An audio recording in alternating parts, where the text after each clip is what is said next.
I've long said that Johns Hopkins is not just in Baltimore, but it is truly of Baltimore.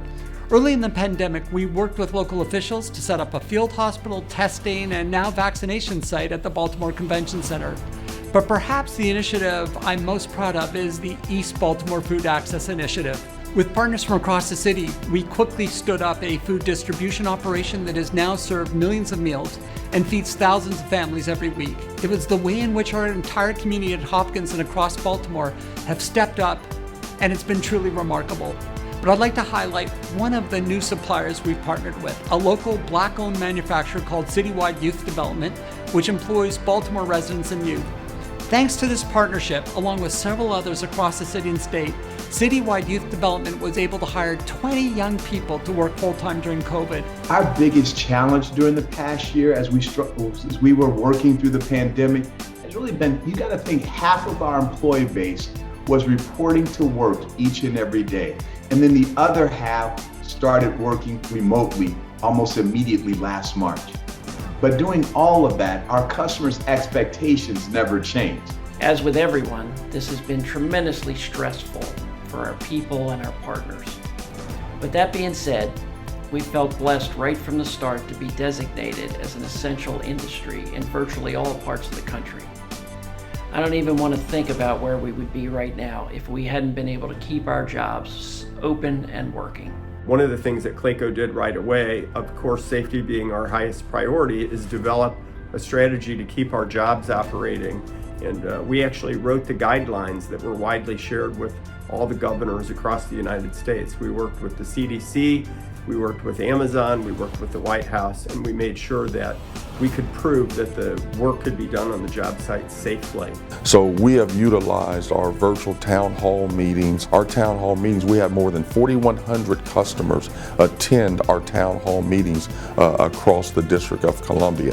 So they have been well attended, and that is something that we found that is successful, and we will continue to do those town hall meetings virtually because that's what our customers prefer.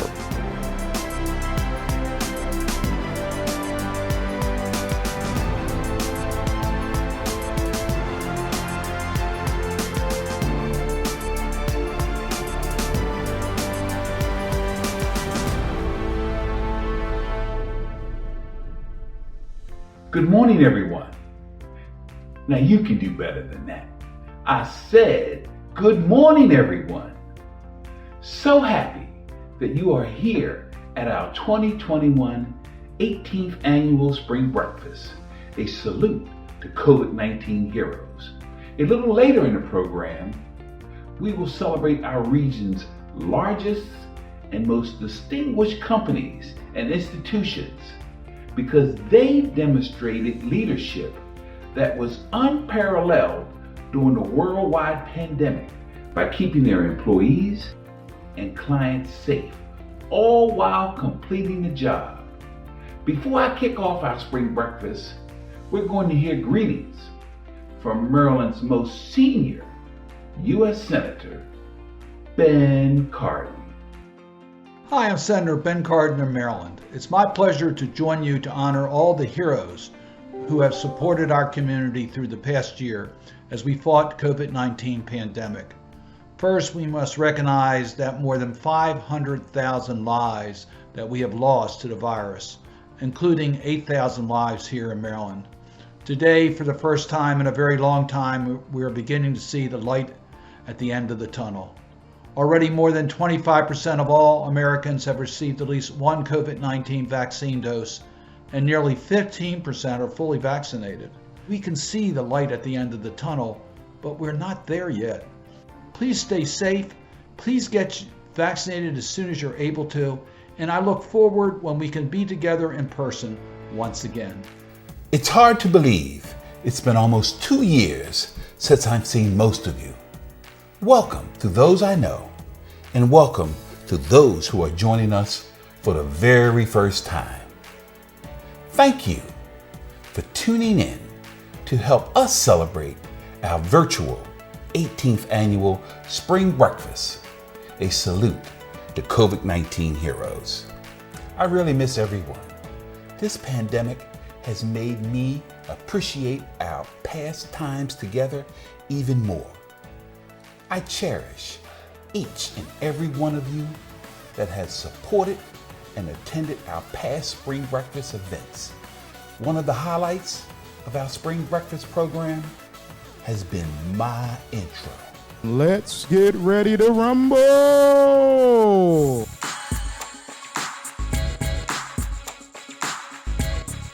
I stroll out to the Rocky theme song. Never thought that I would miss that intro so much. So I thought I'd put on those old boxing gloves and stroll down memory lane. There's so much to reflect on. People enter the construction business and they don't realize how much working capital they have to be successful. I recognize being a minority at an early age. Being an Afro-American, I know I had to work harder to level the playing field to equal to what someone else did. One of the chief fallacies of the MBE program is that MBEs and WBEs cannot perform at the prime contract level. Those were the good old days. Miss them all. Look at your neighbor and say, good morning. Shake their hand and give them a high five and say, I'm glad to see you this morning. Let me move this reminiscing forward with the last spring breakfast held in May 2019. The processional featuring the honorees, the Pledge of Allegiance. I pledge allegiance to the flag.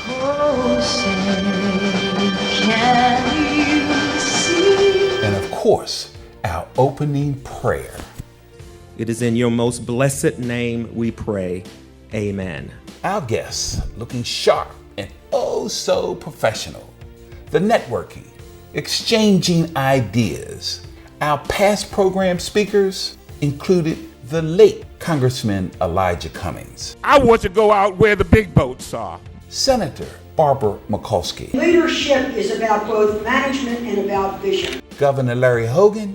Number one in the United States of America for minority and women business ownership. And the great former welterweight world champion Sugar Ray Leonard. Now I want to make an impact outside the boxing ring. And many, many more. As you can see, I've been reminiscing about some of our past spring breakfast events. However, the biggest thing I missed most of all is you. Now, it is time to recognize our partners. We've been blessed with so much support. We thank you and cherish the support that you have given us. Our partners have allowed us to keep our mission alive, connecting large and small businesses to work together. Thank you to all our partners for believing that what we do is valuable and necessary to keep America inclusive and moving.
This year, we're recognizing some of the largest companies that are not only surviving COVID-19, but thriving in spite of it.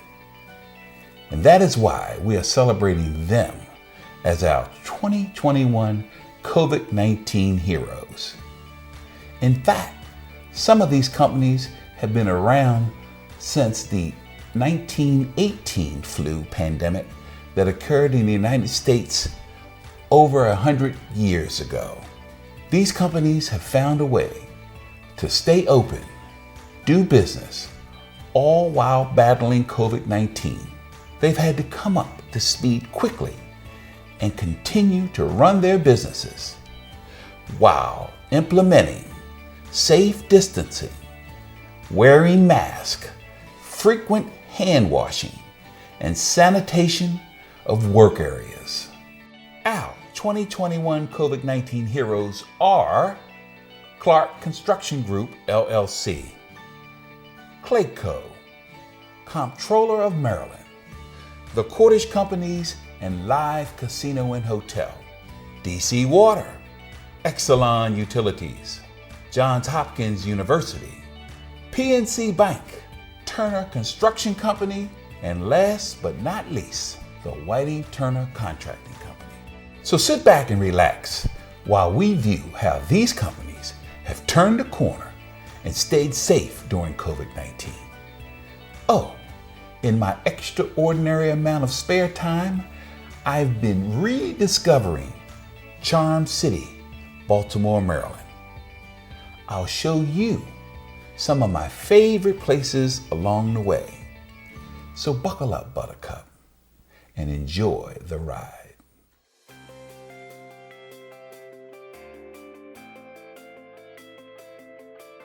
It has not been easy for most of us learning how to live our everyday lives during the worldwide pandemic. Our 2021 COVID-19 heroes have had to do the same thing. Learn how to cope quickly and continue to do business. DC Water has recognized the importance of access of water and wastewater services during the pandemic. We were one of the first utilities in the nation to take a look at announcing a moratorium on shutoffs of water here in the district. We also restored accounts for all of our residents that maybe had their water disconnected in the past. We turned their water back on because we understood that during the pandemic that water was a necessity in battling COVID-19. We also offered up flexible payment plans for all of our customers. And those flexible payment plans included looking at our customer assistance programs for all individuals that may have been impacted by COVID. And so as a result of that, DC Water has really stepped up to the plate and looked at this from a customer service standpoint versus just from a revenue standpoint. I think like every company, we had to scramble at first in March of 2020 to deal with the lockdown. We quickly adapted our business model in order to keep our employees safe and to be able to serve our customers safely. That included remote working where we could do that, closing some branch lobbies, and putting our workforce on a 2-week on, 2-week off schedule to reduce their contact with others. As the year progressed, we moved back to a more normal schedule. We were able to open our lobbies and meet with clients in person when needed. We have made it through the year well and did not make any workforce changes due to the pandemic. In fact, we actually agreed to acquire the domestic operations of BBVA in the middle of the pandemic. We anticipate that that transaction will close mid-2021. Some of our biggest challenges while battling COVID-19 have been not being able to visit with our loved ones and friends, gather for concerts, weddings, sporting events, and the list goes on.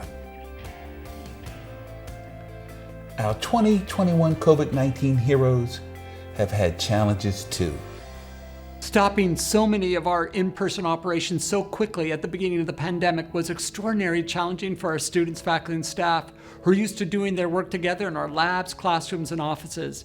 As we have gradually resumed our in-person activities in buildings, labs, and workplaces, we have been extremely careful and followed the best, most up-to-date public health guidance to make sure our community can be together again in person while maintaining the strictest safety protocols. Now that people are being vaccinated more and more every day is another change for us. It's also an opportunity. It's an opportunity for folks to come back to the workplace in a different way than when they did during the early stages of the pandemic. We are understanding through science and through doctors' assistance how we can interact with one another. That when you're vaccinated, that means you can perhaps be in the room with somebody else that's vaccinated differently than at the start of the pandemic. So it's going to be a continued effort. And I also say one of the challenges, were really one of the wonderful things that came out of it, was the learning and the sharing, the impact of within our company and within our projects, how we were learning up and down in an organization as well as on a project, asking the tradespeople as to what they think and how they could go about conducting, whether it be an electrical splice or some kind of a rigging plan, and also maintaining safe distance. It brought out the best in all of us in how we can collaborate, share, and learn. How have things changed while working with diverse suppliers and contractors during COVID-19? One of the things that we did was start immediately, early in March, a Monday afternoon call where we invited about 300 MBE and WBE firm leaders and participants to join these calls where we could talk about what Clayco was doing and how we were responding to COVID, how we were responding to the shutdowns, how we were going to remote work. And these became so popular that we ended up doing this for literally months, where we had a huge number of participants. We would create a curriculum for each one of the calls. We helped the MBE and WBE contractors with their PPE, finding safe equipment, finding ways to work on their job sites safely. But we actually enjoyed the process and getting to know these vendors and subcontractors in an intimate way like this on these calls, even though they were by Zoom, that we started really doing calls on marketing, calls on how they could beef up their websites and how we could help them with their qualification process. Many of these contractors just don't have the bandwidth of a company like ours. And so all of our management teams, all of our executives in the company were really willing to participate and share with their time, their hands, their money. And really, it was heartwarming to see this whole thing come together. We think these are relationships that are built for the long haul. So some positive things have come out of COVID. And we're just excited to be part of the community and recognized by your important organization. So thanks much, and we appreciate it. Nothing has changed for us with respect to working with minority contractors, local businesses. It really is how we conduct business. So we were very clear and very specific about how we wanted to approach that in all of our projects. So we stood our ground, kind of held to what we had been doing for many, many years, and we were able to achieve the results that we wanted to achieve. Even through the pandemic, we continue to work with organizations like MWMCA. We thought that partnership, along with others, were just so vital to how we conduct business. So maintaining those relationships is very important to how we do business. To date, we've contracted over $100 million in services through local businesses and minority businesses, which has been even more important during this pandemic. When things get tough, the tough get going. Our COVID-19 heroes have stepped up to the plate even more now during these difficult times. Our companies have really stepped up to support our communities in a deeper way than ever before, because we recognize the communities that we serve were in greater need. The first step we did, we were one of the first companies in the country to put a moratorium in place of disconnecting for non-payment. Not only did we stop the disconnections, we reconnected those who had been previously disconnected the previous 60 days. So we right out the gate, we let everyone know we were here to support you. In addition to that, the Exelon Foundation over the past year gave over $50 million to local nonprofits. Now you take that across our 6 jurisdictions, That's impactful. In addition to that, our employees pledged over $12 million and contributed well over 200,000 hours in volunteer time. So we know the impact we can have on communities when we work together, so we leaned in to do that. In addition to that, we deepened our efforts around our workforce development program. We've put through 2,200 people throughout over 46 programs and have hired 700 people, not only at Exelon, but through our member supplier partners. And that is what I believe how we have made the greatest impact during this past year of the pandemic. We didn't walk away and say we needed to hoard this because we didn't know how long this was going to exist. We doubled down and leaned in with our communities to let them know that we were there. We've been blessed with the ability and the opportunity to help out in a number of ways. Like so many of our colleagues in the business, our project teams have been able to help out across the country in support of frontline workers, especially healthcare workers. These have been very inspiring moments, and they've landed me some of the most heartfelt thank you notes from across the country. One of those was from the head of the Veterans Administration in Oregon, and she just happened to be a graduate of the University of Maryland School of Law. Small world. Locally, we've had the opportunity to partner with organizations like THREAD, Baltimore Core, Maryland Food Bank, Imagine Me Ministries, and several others on food initiatives, as well as trying to close the digital divide at this crucial time for kids trying to do remote learning. I don't need to explain to any of you listening how stressful this has been for everyone.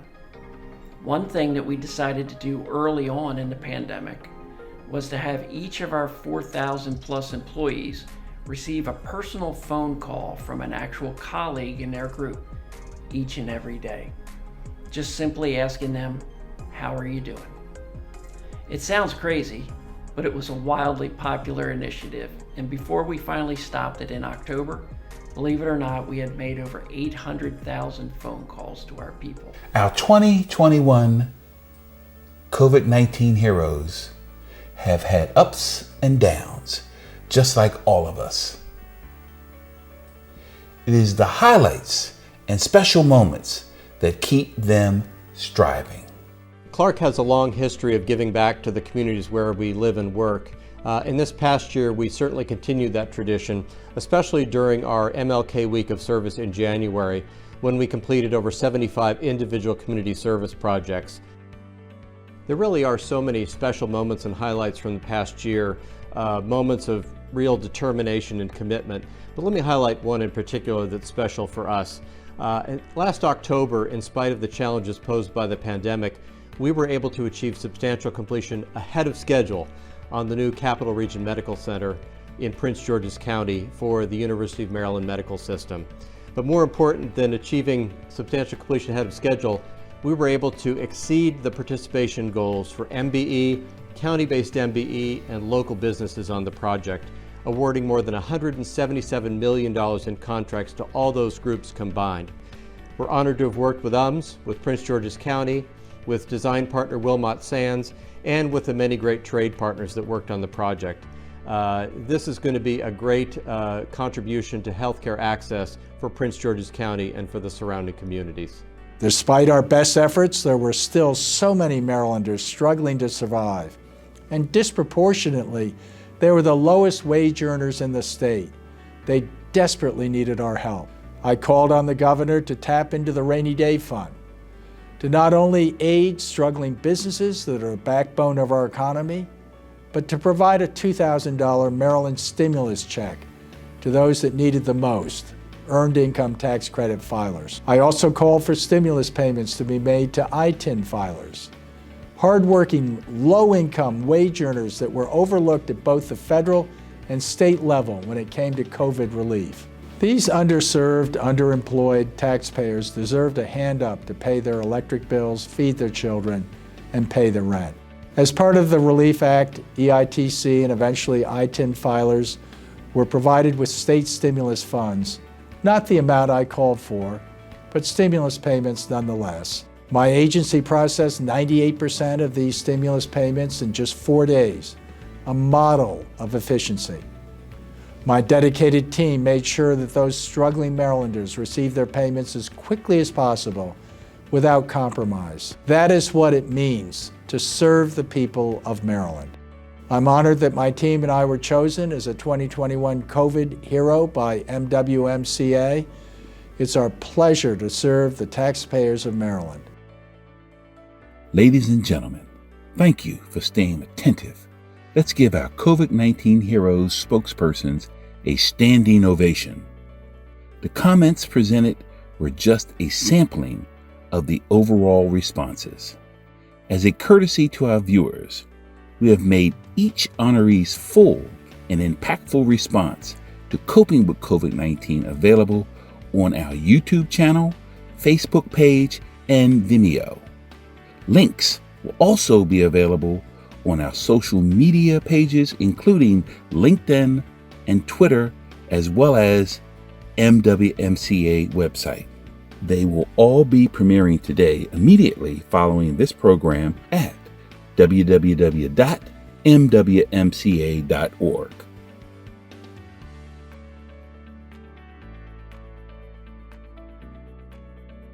David Cordish, CEO and Chairman of the Cordish Companies, headquartered in Baltimore City, is a leader of several generational cycles spanning 5 decades of American prosperity.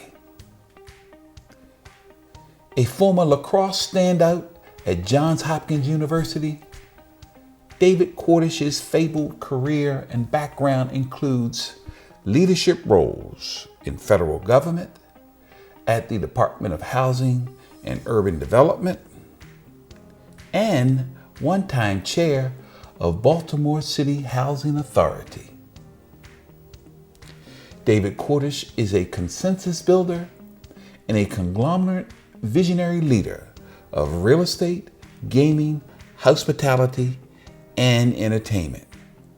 One of David's gifts to the Mid-Atlantic region is the live casino and hotel brand in Maryland and Pennsylvania. The past year has been challenging for all of us, including the Cordish companies. Thank you for that nice introduction. It's a real honor to be with you today celebrating these incredible COVID-19 heroes. We're all lucky to be here, and I imagine we've all seen acts of heroism, large and small, over the past year. I know that I have. Every day I see people helping others, whether they're scheduling vaccine appointments, donating goods to the food bank, giving their time to help a neighbor in need. It's inspiring. It gives me a great deal of hope for the future as we emerge from this pandemic. We've turned the corner. I can see it, I can feel it, so can all of us. As more of us receive our vaccines, businesses have reopened, travel is resuming, our economy is roaring back to life. Things look still a little bit different for a little while longer, but I have no doubt that what we have learned about partnership, about resilience, about selflessness will carry us through these next few months as we go back to a full economy. Viktor Frankl, who was a philosopher and very famous Holocaust survivor, said it best. When we are no longer able to change a situation, we are challenged to change ourselves. The pandemic has challenged all of us to change ourselves. And because of that, we can look to the future with a fresh perspective and renewed determination to create opportunities that will have a meaningful impact on our communities and our economy. That determination must be especially focused on minority businesses, minority communities, which have been disproportionately impacted by the pandemic. It is our duty, it is our responsibility to work together to build these communities back stronger. And if these businesses do not succeed, our economy will not recover the way it should. Our neighborhoods will not thrive. And the next generation will not see the benefits and the possibilities that come from hard work and fortitude. It is possible, and organizations like MWMCA are making it happen. They are leading the way. Our ongoing partnership in this Maryland region has inspired our work in other markets, including Philadelphia, where we just achieved, for example, over 51% minority participation in the construction of our new live casino and hotel property there. We're doing the same in Richmond, where we're building partnerships with minority investors for a property we are pursuing in that city. It's not about checking a box or appeasing anyone. It's about developing the smartest, strongest possible team to get the job done right. Our property in Maryland is back fully online, and if you haven't visited us for a while, we'd love to welcome you to see how we've adapted to keep our team members and our guests safe. It's been a joy to see happy faces again, enjoying a bit of entertainment and levity after what everyone has endured over the past year. We've weathered the storm together. We see the light at the end of the tunnel. To MWMCA, we say thank you. To the COVID-19 heroes we are celebrating today, we say thank you and offer our deep gratitude for your hard work and service. And to everyone here today, we extend our very best wishes for continued health and success. Now we know why the Cordish companies have been so successful. Baltimore City is blessed to have them call it home.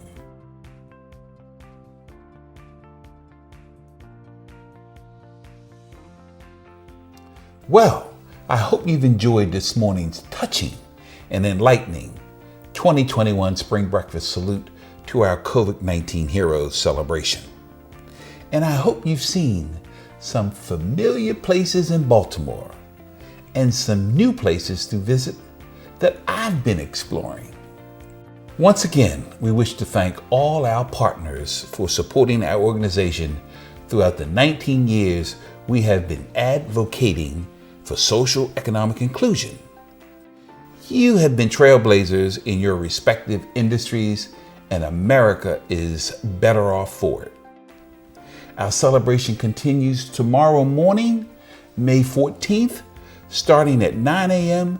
to 11 a.m., when over 40 major prime corporations and government entities will be available to speak with minority and women-certified companies for phone-based business matchmaking meetings.